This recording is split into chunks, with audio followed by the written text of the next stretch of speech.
Still busy with the first chapter. So this first chapter needs to fly by super quick so that we don't spend too long on this course, because really, yeah, trust me, going through this course in depth will generally, hypothetically speaking, be enough for you to, like, you know, write your paper 2 exam and know that you have practiced enough for statistics. Anyways, here it says below is a cumulative frequency graph. Yes, a cumulative frequency graph is also called an ogive. Yeah, let's just put it out there. An ogive. I don't know how you pronounce this thing, but ogive. Why is it called an ogive when without the O we say give? Like, I don't get it. This is give, right? So if I have give here and I put an O, is that not like ogive? This whole ogive thing, nah. I don't buy that. I don't buy that at all. But hey, I did not create mathematics. I did not make the rules, so we shall call it an ogive as they want us to call it. But deep down, we know it's an ogive. But anyways, let's just see what we have here. Below is a cumulative frequency graph showing the average number of liters of water used per household in a town. Okay, what you got over here? So this is like liters used per household in a town. So let's see. Let's just explain what's going on here. With a cumulative frequency graph, right? What they mean by cumulative frequency is everything is just piling on top. You see, it's just like let's think. It's almost like do I really want to use that example? Yeah, let me not use that example. Let's use an example like okay, let's think of money. You know, say you have like money coming in from like 20 places. You know, when the first bit of money comes in, let's say you now have 1,000. When the next bit of money comes in, you now have 3,000. When the next bit of money comes in, you now have 6,000, and then going on and on and on. That's basically how cumulative frequency works. You're just adding on to what you currently have. So here we can see that these here, it says here you have the average liters of water used per household. So average liters between 0 and 50 liters, right? This is telling us that we roughly have a total of 2,000 household, because what you're trying to recognize is that this here is giving you the liters per household, and then this here is giving you how many households you would have like added up and stuff. So what it means is, you see, between 0 and 50, people that use between 0 and 50 liters, those are about 2,000 people. And then people that use between 50 and 100, this is roughly 4,000 people. You see, because if you add 4,000 people here, that's how you get the 6,000. Let me repeat. Between 0 and 50, people that use between 0 and 50 liters, those are 2,000 people. People that use between 50 and 100 liters, you see, that's between this number and this number. So obviously, for you to get from 2,000 to 6,000, you would have added 4,000 people. That's how we know that between 50 and 100 liters, we have 4,000 people that use that much. And then between 100 and 150, clearly if you see between 100 and 150, that's just adding up 1,000. So we know that there's 1,000 people that use this much, going on and on and on. That's basically how you want to use your cumulative frequency graph. Anyways, all this being said, let us see what they want us to get. Let's see. What do they want us to get? So in this graph, or using this graph rather, they said the other information given is this information. The lowest amount used by any household during a day is 20 liters of water. Okay, so the lowest amount used by any household during a day is 20 liters of water. What a wow! What a wow! 20 liters! Damn! These people know how to save water. Yo. I'm pretty sure some households drink 20 liters of water in a day. So, using 20 liters, maybe it's like, let's say this person lives alone. There's no other way. This person lives alone, probably was out the previous night, slept at someone's house, showered there, or showers there. Okay, yeah, that's kind of weird, because this is average, on average. Yeah, these people hardly stay at their houses. That's what it means. Because 20 liters a day, nah. That's the lowest though. And then it says that the highest amount used by any household during a day is like 280 liters of water. Y'all are just wasting water. Like 280. Nah. 280. I'm like, that's like, I don't know, maybe like 1/8 of a swimming pool or something. But you never know. Moving on here. They said, what did they now say? Yeah, so this information is giving us the maximum and it's giving us the minimum. So let's just keep in mind that. They said, oh, okay. So I see why they're giving us this piece of data. Because here they said, sketch a box and whisker plot to represent the average number of liters used per household per day. So this question in this course is super useful because it helps us to use our ogive or our ogive to draw a box and whisker diagram. So drawing a box and whisker diagram, we can definitely use this sketch over here. We can use this to map out a box and whisker diagram, and it's quite simple.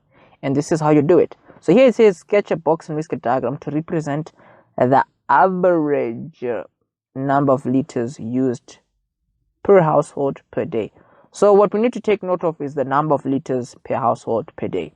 So whenever you draw a box and whisker diagram using a cumulative frequency table, always use this data here to generate values for your box and whisker diagram. And this is what I mean. So firstly, right, they said that the lowest amount used by any household is 20 liters. So the lowest amount used by any household is like 20 liters. So let's just think of that. If you divide this into like 5 pieces, that's like 10, 20, 30, 40, 50. So let's see, 10, 20, somewhere there is 20. So this would be like the lowest, right? So this lowest, you want to trace it to your ogive, and then you want to trace it to your cumulative frequency portion. So this is giving you an idea of how many people use 20 liters only. So here in this case, you could roughly make an estimate here, you see. So between 0 and 50, 20 is about, so between 0 and 50, we know that 20 is the minimum. So roughly here, I mean, this is 0 and this is 1,000. So in the middle here would have been like 500. So this looks like it's about 600 households. So the reason why we're doing this is, firstly, with our box and whisker diagram, you can already see that this box and whisker diagram has values based on liters and stuff. You see, it is from 0 to 300 there. So if you're going to get values here to represent on your box and whisker diagram, those values, they have to come from this. You see, you have to get Q1 from here, you have to get Q2 from here, and you have to get Q3 from here, because you already have the minimum and the maximum. Everything will make sense in a second. So we have our minimum here, it's 20. That's what's going to go on our box and whisker diagram. So that one we can already put. Let's see here. Here, this is jumping in 25. So let's see. 5, 10, 15, 20 will be like somewhere there. So somewhere here, you can draw your line here, just like what we did in that other tutorial. If you didn't go through the first tutorial here where we went through drawing a box and whisker diagram, I suggest you, hey, what you do? Yeah, go back and do it, you know, because, yeah, you need to do it. Otherwise, yeah, it's just, things are just going to be messed up. But anyways, hey, I'm not gonna, you know, yeah, I am not your mama, so you do what you want to do. Anyways, yeah, that was just a bit awkward. But anyways, the highest here is like 280. So the highest, you want to go, let's see, this is like, you know, 10, 20, you see this is like 260, 270, 280, somewhere there. You mark there 270, I mean 280. So that 280, you can trace it to your ogive. Let's just do that quickly. There you go. And then this, you obviously would want to trace it back here. Okay, so what you have done for yourself, let's see what this would roughly be. I mean, look, if this is like a whole 1,000, if you're counting like tens, this could roughly be estimated as 7,900. Okay, so the reason why you've done this is because if you can recall from how we drew this box and whisker diagram up there, firstly, our minimum and our maximum, let's just throw that in there already. Here we have our minimum Perfect. Our maximum is 280, so that's just about somewhere there. 280 over there. Now we need to get Q1, Q2, and Q3, and this is how you get Q1, Q2, and Q3. So be careful here. So for you to get Q1, Q2, and Q3, right, what you need to do is, remember Q1, Q2, and Q3, you use your formulas to get you the positions of those. So let's just see here quickly. Q1, we know that the position, we will find it by using this formula. Q2 and Q3 will look like that. So this is obviously not new because you went through that other tutorial. So what's important here is for us to realize what is N, because N is the issue here. N will obviously represent all the households that you're dealing with. Now, for you to find all the households you're dealing with, you see, you need to use these numbers here to compare, because obviously what you need to recognize is this 7,900 minus this 600 here. This is roughly going to give you the number of households that you are dealing with, because remember, this 0 to 8,000 here, this is just a scale. But then here they told us that the lowest amount used by any household is 20. So obviously in our scale we would start at 600, and then it says here the highest amount is 280. So according to our scale, at 280 we would end up at 7,900 here. So between 7,900 and 600, this is giving us the number of people that we are dealing with. So let's just put that here. That's going to be our value for N. So here, let's actually write it here. N is giving us 7,900 minus 600. This is 7,600 people. The reason why we are saying 7,900 minus this 600 is because from 0 to 20, there are no people there. So obviously from 0 to 600, this does not account for anyone, you see. So we cannot say that there are 700, 900 people. No, you see, we have to say 7,900 minus 600 here. That gives us the gap between here and there, which is the total number of people that we're working with. So amongst these 7,900 people, we're going to get the position of Q1, Q2, and Q3 by using our formulas. Those positions, we're going to get them here, and then we're going to trace those positions to our ogive and then trace them down to our actual liters per day. That's how we're going to draw our box and whisker diagram. Now what we're doing here is something super important, which is something that you need to be able to do, and hence why you're going through this course, because you're learning how to do it so that you can always bank those marks. Anyways, let's not talk too much and just get on with it. So let's get the positions of all these. So all this, we just need to put that into our calculator. So in our calculator, let's see what we get for each of these. Now luckily we have moved on to a separate question, so if your calculator still has the data from the previous question and stuff like that, you can just clear it. So shift and then 9, or let's see, shift and then 9 and then all, and then yes. So let's see here, putting all this data into our calculator, let's see what those positions will be at. The first one is at position 1,825.25. The next one, let's see here, this is at 3,650.5. The third one, 5,575.75, like that. So all you do now is you use this data and your what you may call your ogive to trace it down to this here. So what I mean is for 1,825, that's going to be somewhere over here. You see, you just want to work with estimates. Estimates will be fine. So 1,800 and something will be like somewhere there.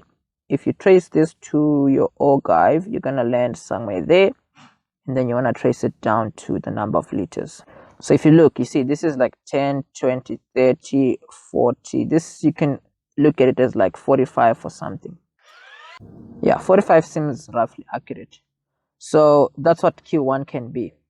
Q1, you see, this is just a position, but then the actual value of Q1 here, we're going to use 45 as our estimate, because yeah, we have just estimated. So the next one, you do exactly the same. Let me actually put the 1,8 something something here so that the memo makes better sense. Okay, let's move on to the other one. The other one here is 3,650. So 3,650, you see 3,500 is like there. So 3,600 is like just above, which is like somewhere over there. So let's do that. So this, you would trace it to your ogive. And then we can clearly see that if you're moving in tens here, 10, 20. So it's just like around 70 over there. So Q2 is around 70 because these are estimates, which is how you want to work this out. Just work with estimates. And then Q3 is around 5,000. This is relatively close to 5,500. But anyways, let me just write down the 3,650 here somewhere. Okay, so the 5,475, let's see where that will be. That's relatively somewhere in the middle, to be honest. So that's somewhere there in the middle. Let's see if I got that correct. Yeah, oh, 75. So that, obviously, you want to trace it to your ogive again.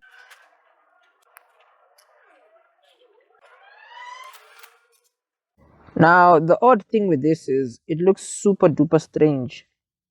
But then your data is not lying. You see, this here is going to be Q3. And then this is roughly around 90 over there. There you go. Now, the thing is, you want to look at how your ogive is behaving. You see here it goes up, and then it goes steep up. You see, this is basically showing that the bulk of your people use between 100 and 50. You see, because there's like it's very steep there. And then just after 100, you see the ogive literally just flattens almost to show that between 100 and 280, there are really not a lot of people. You see, it's just about 2,000 of them. Whereas between 50 and 100, you can already see that's like 1, 2, 3. That's like almost double, you see. So the way your ogive is behaving is going to be linked to the way your box and whisker diagram is going to look. So let's just put in those values over there and then move on. So Q1, we said it's 45. So 45, let's see. This is like 25. So it's going to be like 35, no, 30, 35, 40, 45. This one is kind of strange because we're moving in fives, definitely. So in the middle here, let me just try and be as accurate as possible here. So in doing that, 37.5 is in the middle. So 45, let's just count in fives here. So let's just see. 30, 35, 40, 45. Yeah, 45 will be just above the middle. So that's like over there. So you can even label that 45 if you want. And then the other one is 70 and 90. So 70 is relatively just going to be like somewhere there. And then 90 is obviously 5 backwards. That's 95. So like 90 is going to be somewhere over there. Then you can label that 90. Perfecto. And remember, Q1, Q2, and Q3, those are the ones that we joined together to make a block, as we have already stated when we drew that other box and whisker diagram. And then our maximum, where you at? Yo, hehehe. What a wow. Let's actually just adjust this thing here, write it a bit higher because there we go. And then this is gonna be a long line. Here, this line does not want to be drawn. Yo. Whew, that looks better, I guess, but then this here looks terrible. Yeah, y'all have to forgive me because this thing did not want to be written down. But anyways, so our minimum here, we already know that it is a 20. Our maximum here, we already know that it is 280. And then you can see it's a 5-mark question, but it's quite lengthy because they want you to know how to do these things. Or rather, yeah, I don't know if what I said was worth saying there, but this is how you draw your box and whisker diagram based on the information given from an ogive. Information given from an ogive. Yeah, that was not lame at all. That was a good one. That was a good one. Information given from an ogive. An ogive. But anyways, it is what it is.